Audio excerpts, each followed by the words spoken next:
ఉన్న పెద్దలు దామోదరం రాజనరసింహ సార్, మా పెద్దన్న అడ్లూరి లక్ష్మణ, అదేవిధంగా ఎంపీగా ఉన్న కావ్య మేడం, ఎమ్మెల్యేలుగా ఉన్న శ్రీహరి గారు, నా మిత్రుడు వీరేశం, లక్ష్మీకాంతమన్న, యాదన్న, సంపతన్న, ప్రీతమన్న, అందరికీ పేరు పేరున వందనాలు తెలియజేస్తూ స్వాగతం పలుకుతున్నాను.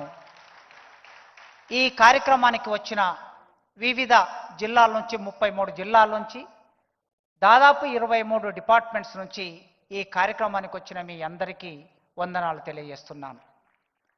మిత్రులారా, ఈ కార్యక్రమం జరపాలని మనం అనుకుంటున్న ఈ క్రమంలో చాలా సందర్భాల్లో రకరకాల పనుల ఒత్తిడి ఉండటం మూలంగా ముఖ్యమంత్రి గారు ఎన్నికల సందర్భంలో లోకల్ బాడీస్, తర్వాత మున్సిపాలిటీ ఎన్నికలు, తర్వాత విదేశీ పర్యటన ఉండటంతో ఆ సందర్భంలో సాధ్యం కాక ఇప్పుడు వారు టైం ఇచ్చిన అతి కొద్ది రోజుల్లోనే మొన్న మంత్రి అడ్లూరి లక్ష్మణ్ గారు నేను వెళ్ళి అడగగానే వారు ఈ సమయం ఇచ్చారు. ఎందుకు ఈ సభ అనే అంశం ముందుకు వచ్చినప్పుడు రకరకాల డిపార్ట్మెంట్స్లో పనిచేస్తున్న మాదిగ సమాజానికి చెందిన కమ్యూనిటీకి చెందిన ఉద్యోగులు, ఈ దేశంలో అట్టడుగున ఉన్నటువంటి మనుషులు ఎవరయ్యా అంటే భారతదేశంలో దళితులు. దళితుల్లో ఇంకా అట్టడుగున ఉన్న వాళ్ళు ఎవరయ్యా అంటే మా సమాజంలో డక్కలి వాళ్ళు, బైండ్ల వాళ్ళు. కనుక వీళ్ళకన్నా కొద్దిగా పైన ఉన్నటువంటి మాదిగ వాళ్ళు, కేవలం సింధు వాళ్ళు ఉన్నారు. 33 కులాలు, 33, 34 ఉపకులాలు. కేవలం ఎస్సీలు అనగానే మాల, మాదిగ అని బయటి సమాజానికి అర్థమవుతుంది. కానీ మేము 59 కులాలు. 59 కులాల్లో విశ్వవిద్యాలయాల మెట్లెక్కని వాళ్ళు కూడా ఇప్పటికీ ఈ సమాజంలో ఉన్నారు. కనుక వర్గీకరణ ఉద్యమం నేపథ్యంలో ఈ సమాజాన్ని కొద్ది మేరకైనా చైతన్యం చేయడానికి, వారికి కొన్ని అవకాశాలు రాజ్యాంగపరంగా కలగడానికి తెలంగాణ రాష్ట్ర ప్రభుత్వం తరపున రేవంత్ రెడ్డి గారు ఒక చొరవ చూపారు. ఆ చొరవ నేపథ్యంలో 30 సంవత్సరాలు రేవంత్ రెడ్డి అన్ననే చాలా సందర్భాల్లో వర్గీకరణ ప్రాసెస్లో ఎమ్మెల్యేలు, మంత్రులు, వాళ్ళతో పాటు నేను మందకృష్ణన్న వెళ్ళినప్పుడు చాలా సందర్భాల్లో వారు చాలా విశాల హృదయంతో మాట్లాడారు. కృష్ణన్న, ఈ ఉద్యమానికి మీరు నాయకులు, ఈ మాదిగ సమాజానికి, దండోర ఉద్యమానికి, ఎంఆర్పిఎస్ ఉద్యమానికి మీరు నాయకులు. ఈ సమాజం కోసం ఏదైనా చేయాలని నా మనసులో ఉన్నది. ఖచ్చితంగా సుప్రీంకోర్టు తీర్పు వచ్చింది కనుక ఆ తీర్పును అమలు చేసే బాధ్యత నా మీద ఉంది, ఆ బాధ్యత నేను తీసుకుంటాను అన్నారు ఆయన. ఈ వేదిక మీద కూర్చున్నటువంటి వాళ్ళందరూ సాక్ష్యం. ఆ రోజు ముఖ్యమంత్రి గారు ఆ మాట అన్నారు. ఆ మాట చెప్పిన 3-4 నెలల్లో వర్గీకరణ సాధ్యమైంది. కనుక 30 సంవత్సరాలు కృష్ణమాదిగన్న నాయకత్వంలో ఎంఆర్పిఎస్ ఉద్యమం నడిచింది.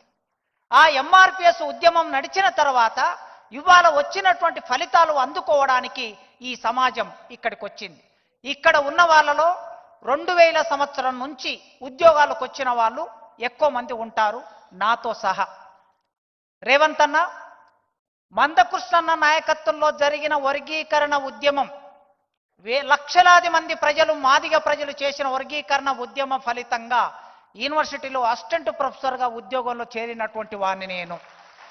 ఇది నాకు చెప్పుకోవటం అనేది గర్వకారణం. ఎందుకంటే ఆ ఉద్యమ ఫలితంగా ఇక్కడ మీ ముందుండి నేను మాట్లాడుతున్నాను కనుక. ఈ నేపథ్యం నుంచి మనం చూసినప్పుడు ఎదిగినటువంటి మా ఉద్యోగస్తులు మీ ప్రభుత్వం కోసం, వివిధ రకాల ప్రభుత్వాల కోసం పనిచేస్తూ వస్తున్నారు. మేమందరం కూర్చున్నప్పుడు వాళ్ళ ఆవేదన ఒకటి ముందుకొచ్చింది. ఏదైనా ఒక ప్రభుత్వం ఉన్నప్పుడు ఉద్యోగస్తులు ఏ పార్టీ సభ్యులు కాదు. ఎవరికైనా విశ్వాసాలు ఉంటాయి, రాజకీయ విశ్వాసాలు. నాకు నా రాజకీయ విశ్వాసాలు ఉన్నాయి. ఇక్కడ కూర్చున్న వాళ్ళకి మీ రాజకీయ విశ్వాసాలు ఉన్నాయి. ఏ విశ్వాసాలున్నా ప్రభుత్వం కోసం, ప్రజల కోసం చిత్తశుద్ధిగా పనిచేసే బాధ్యత మా అందరి మీద ఉన్నది. ఆ పని మేమందరం చేస్తూ ఉంటాం.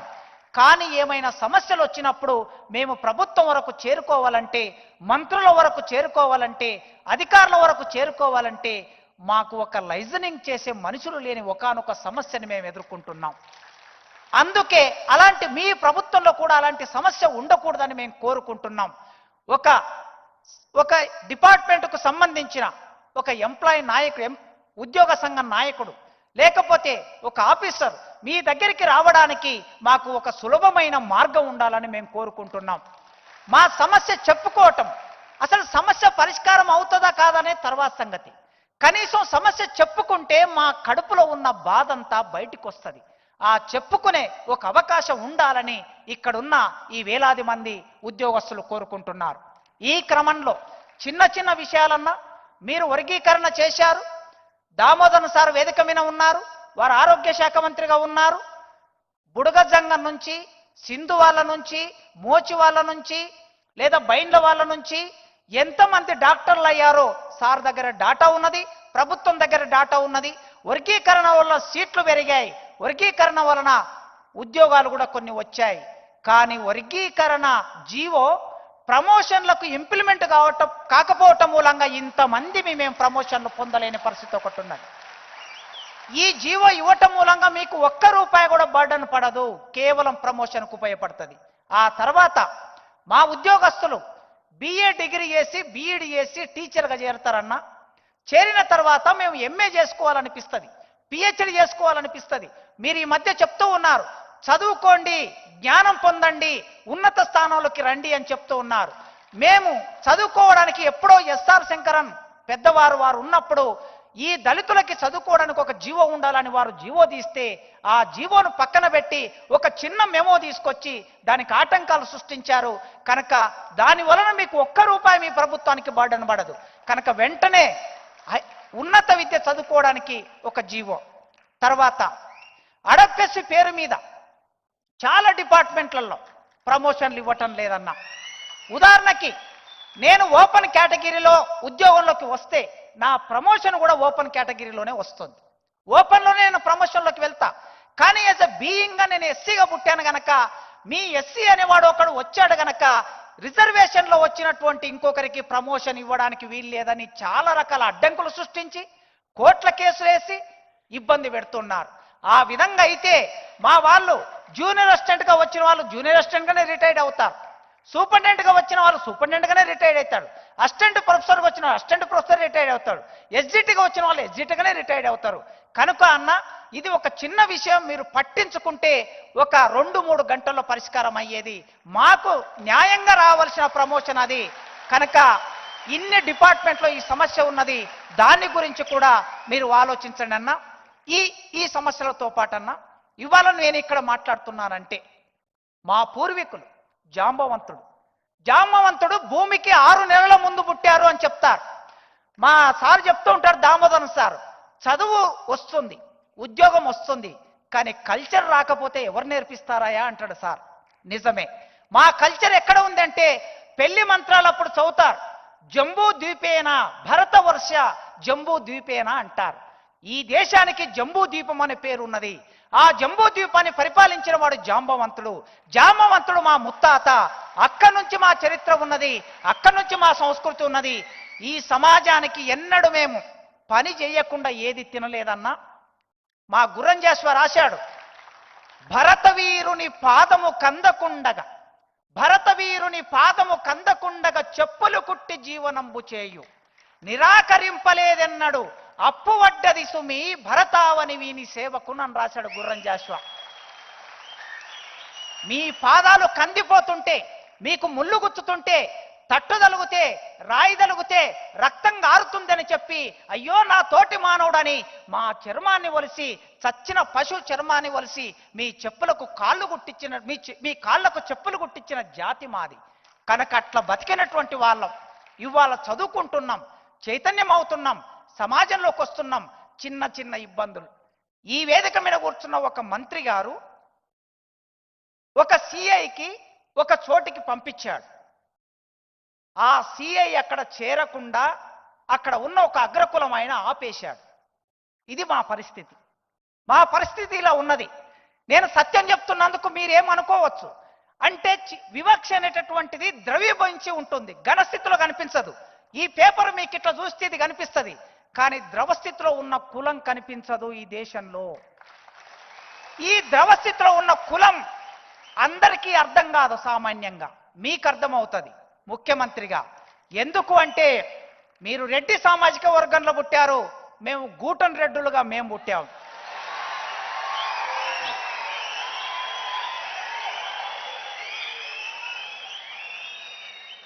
మీకు నాగలుంటే మీ నాగలికి తాళ్ళు వేనిచ్చాం, మీకు ఎద్దులుంటే మీ ఎద్దులకి మూవ గంటలు కట్టించాం, మీరు బండి నడపాలంటే మేము చెర్నకోల చేసి ఇచ్చాం, మీరు నడవాలంటే కాళ్ళకు చెప్పులు ఇచ్చాం. ఇట్లా మీ వ్యవసాయంతో మా జీవితం ముడిపడి ఉంది. ఇది ఉత్పత్తి క్రమంలో ఉన్న జీవితం. అందుకే పాలమూరు జిల్లా నుంచి, పేదరికం నుంచి, నల్లమల్ల నుంచి వచ్చినటువంటి మీకు ఈ విషయం తెలుసు. ఈ విషయం అర్థం చేసుకోగలరు కులం యొక్క ప్రభావం ఎట్లా ఉంటుందని.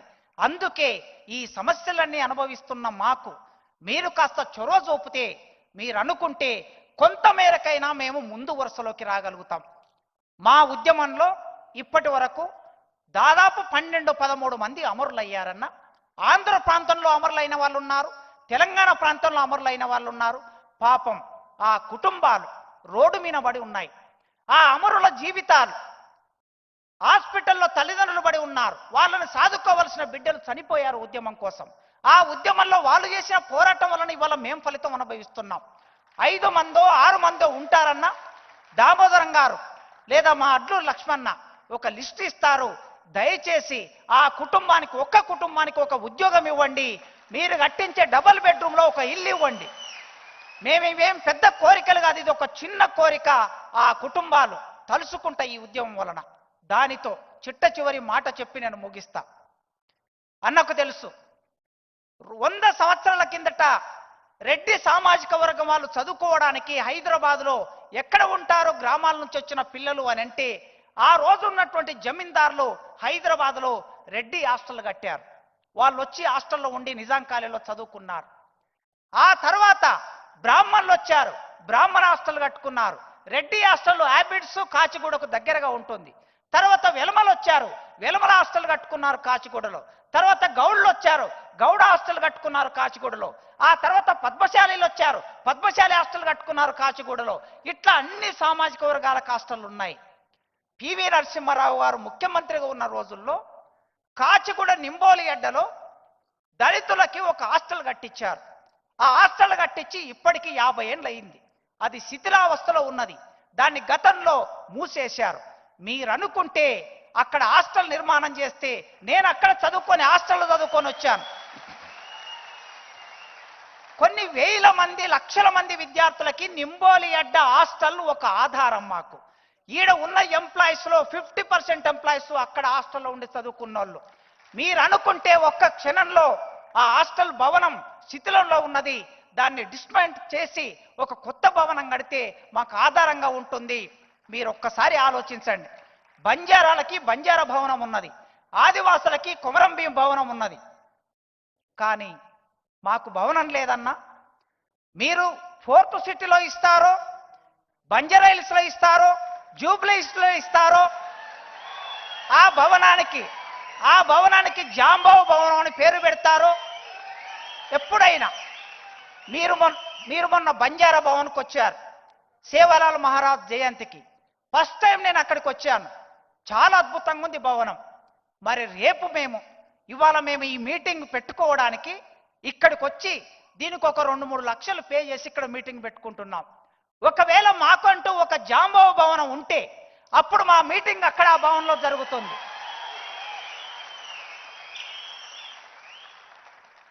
ఈ కొన్ని విషయాలు మీకు తెలిసిన విషయాలే. మీ సందర్భంలో ఇంత పెద్ద ప్రభుత్వాన్ని నడుపుతున్నారు గనక, మీరు ఈ ప్రభుత్వంలో అనేక విషయాలు ఉంటాయి గనక ఇవి మీ దృష్టికి తీసుకొచ్చాను. అన్న, చాలా వేదికల్లో కాసిం గారు చదువుకున్నారు, ప్రొఫెసర్ అయ్యారు, ఆయనకు భూమి ఉందో లేదో నాకు తెలియదు అన్నారు సార్. ఇప్పుడు చెప్తున్నా, మా తాతకి నిజాం ప్రభుత్వం కాలంలో 3 ఎకరాల భూమి ఇచ్చారు, రాళ్ళు రప్పలు గుట్టలు. అది అసైన్ ల్యాండ్ అని మా నాన్న పేరు విన పట్టా అయింది.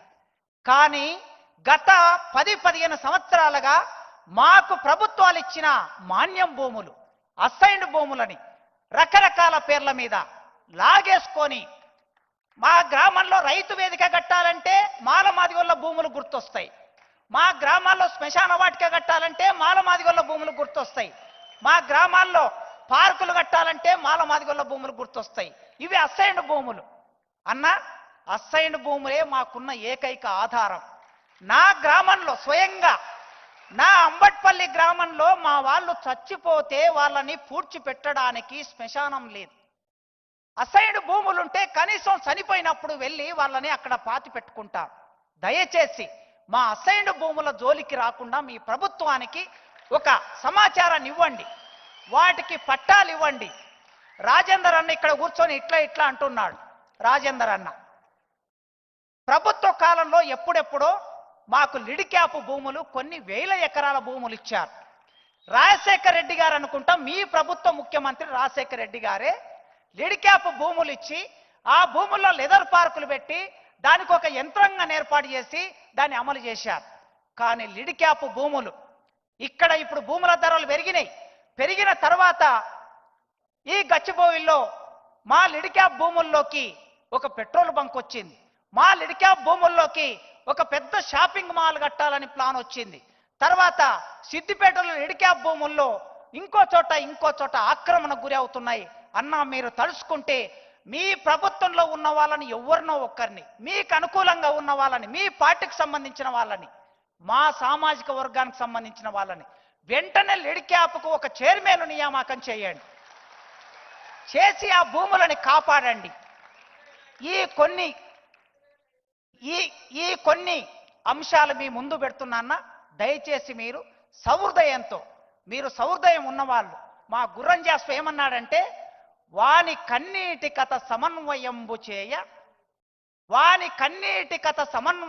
చేయ ఆర్ధ హృదయంబు కూడా కొంత అవసరంబు. ఇది మా కన్నీటి కథ. ఈ కన్నీటి కథని సమన్వయం చేసే ఆర్ధ హృదయం మీకున్నది. కనుక ఈ విషయాలని మీ ముందు పెట్టాను. ఇది ఉద్యోగుల సభ. మా ఉద్యోగులు ఏకతాటి మీద ఒక చైతన్యవంతంగా మా సమాజాన్ని విముక్తి చేయడానికి మా ప్రయత్నం చేస్తాం, మా ఆలోచన చేస్తాం. మేము మాత్రమే కాదు, ఇంకా ఉద్యోగాలకు రావాల్సిన వాళ్ళు చాలా మంది ఉన్నారు. వాళ్ళ కోసం కూడా మా జ్ఞానాన్ని, మా సమయాన్ని, మా డబ్బును మేము వెచ్చిస్తాం. మా కృషి మేము చేస్తాం. ప్రభుత్వాన్ని ఎవరైనా మీకు ఒక విజ్ఞప్తి చేస్తున్నా, ఆఫీస్కు వెళ్ళకపోతే తప్పు, చైర్మన్ కూర్చొని సరిగ్గా పని చేయకపోతే తప్పు, టీచర్ అయి క్లాస్ రూమ్కు వెళ్ళకపోతే తప్పు, సరైన పాఠం చెప్పకపోతే తప్పు. రాకపోతే నేర్చుకోండి ప్రియమైన ఉద్యోగస్తులారా, రాకపోతే నేర్చుకోండి అంటారు. వీళ్ళు రిజర్వేషన్లో వచ్చారు, వీళ్ళకు పని రాదు అనే పరిస్థితి తెచ్చుకోవద్దు. ఒక్కసారి ఉద్యోగంలోకి రావడానికే మనకు రిజర్వేషన్,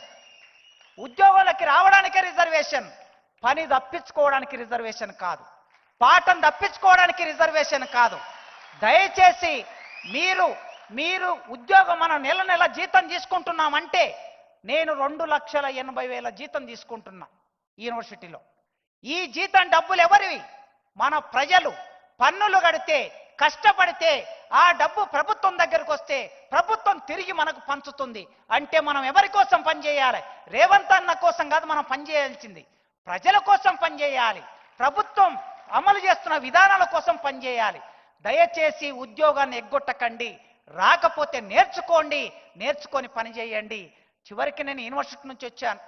మా యూనివర్సిటీ వాళ్ళు ఏం చెప్తాడని ఎదురు చూస్తాడు, అన్న దగ్గర ఏం విన్నవిస్తాడని ఎదురు చూస్తారు. ఒక చిన్న జీవో పెండింగ్లో ఉన్నది.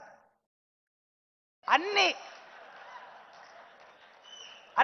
యూనివర్సిటీలో మా వాళ్ళు సిపిఎస్ కాంట్రిబ్యూటరీ పెన్షన్ స్కీమ్, అన్ని యూనివర్సిటీలో కాంట్రిబ్యూటరీ పెన్షన్ స్కీమ్ ఉందన్న.